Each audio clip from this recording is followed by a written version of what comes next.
আসসালামু আলাইকুম রহমতুল্লাহি ওবরাকাত। স্বপ্নকলম সাহিত্য পরিবার কর্তৃক আয়োজিত পবিত্র ঈদ উল আজহা উপলক্ষে অনলাইন কবিতা আবৃত্তি প্রতিযোগিতায় আমি মোহাম্মদ আনিসুর রহমান হাসান পাঠ করছি আল আমিন মিলুর লেখা একটি কবিতা, আমি আকাশ কিনব। কবিতাটি রচনা করা হয়েছে 11/4/2026। কবিতাটি স্বপ্নকলমের ওয়েবসাইটে প্রকাশিত হয়েছে। তোমরা কি কেউ বলতে পারো আকাশ বিক্রি হয় কোথায়? আমি না একটা আকাশ কিনতে চাই, টাকার হিসেব দিয়ে না, হৃদয়ের সবটুকু উজাড় করে দিয়ে। একটা আকাশ, যে আকাশের নিচে দাঁড়িয়ে মানুষ বুক ভরে নিঃশ্বাস নিতে পারবে, দীর্ঘশ্বাস না, স্বপ্নে ভরা নিঃশ্বাস।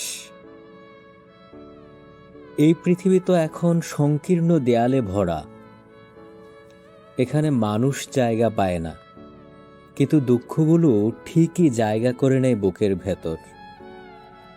তাই আমি একটা আকাশ কিনব, বিশাল নীল নির্ভেজাল,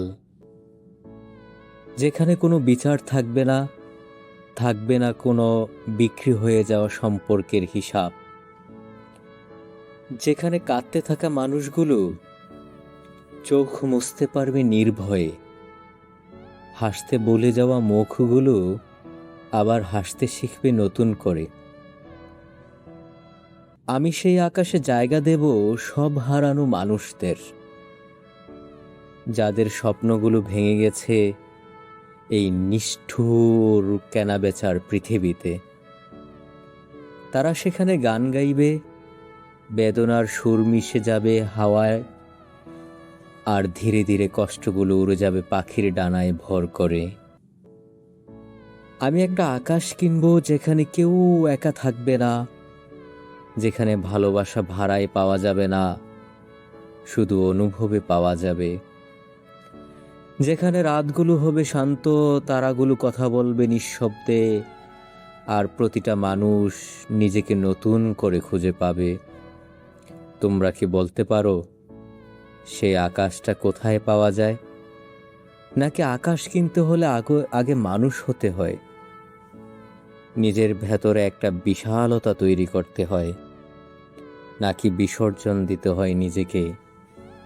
যদি তাও দিয়ে শুভ্র নির্মল বাতাসে ভরাট একটা আকাশ কেনা যায়, আমি আকাশ কিনব।